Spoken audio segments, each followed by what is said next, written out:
یہ بتائیں کہ جو قربانی کرنا ہے یہ کن لوگوں پر واجب ہے، یا جو موجودہ دور میں کتنی رقم پر قربانی کرنا واجب ہو جائے گی؟ جی، قربانی کن لوگوں پر واجب ہے؟ تو حضور علیہ الصلاۃ والسلام نے ہمیں جو تعلیمات دی اس سے یہ بات سمجھ میں آتی ہے کہ قربانی کے واجب ہونے کے لیے ایک نصاب ہے، سونے کا نصاب ہے، چاندی کا نصاب ہے، یا آپ کے پاس نقدی صورت میں کچھ رقم موجود ہو، یا آپ کے پاس ضرورت سے زائد سامان موجود ہو، اشیاء وغیرہ،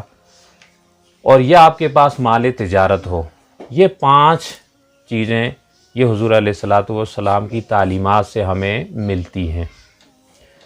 پہلی 2 چیزیں سونا چاندی، سونے کی مقدار ہے 7.5 تولے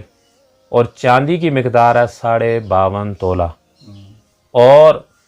انہی کی جو قیمت بنتی ہے، اب تو حضور علیہ الصلاۃ والسلام کے زمانے میں تو ان دونوں کی قیمتیں برابر ہوا کرتی تھی، لیکن اب ان میں کافی تقابل آ گیا ہے، اونچ نیچ ہو گئی ہے ان کی قیمتوں میں۔ تو اس لیے اب یعنی کہ سونے کی جو قیمت ہے وہ زیادہ ہے، فی تولہ چاندی کے 52.5 تولے سے بھی زیادہ بن جاتی ہے۔ تو 52.5 تولہ جو چاندی کی قیمت آج کل موجودہ، یعنی یہ ذی الحجہ جو 1423 چل رہا ہے، اس میں 81,900 روپیہ، گویا کہ 82,000 روپیہ اگر کسی کے پاس نقد موجود ہو تو وہ چاندی کا نصاب بن جاتا ہے، اس کی قیمت بن جاتی ہے۔ یا 52.5 تولہ چاندی موجود ہو، یا 52.5 تولہ کی قیمت جو آج بنتی ہے وہ ہے تقریباً 81,900 روپیہ یا 82,000 آپ لگا لیں۔ تو وہ نقد روپے اس کے پاس موجود ہوں، یا اتنے کا سامان جو ضرورت سے زائد ہے، گھریلو سامان ہے جو اس کی اور ضرورت سے زائد چیزیں وہ، یا اس کے پاس سامان تجارت ہو، وہ تاجر آدمی ہے، اس کے پاس اتنا سامان ہے جو کہ 82,000 کے لگ بھگ بنتا ہے، تو یا سونا اس کے پاس موجود ہے، تو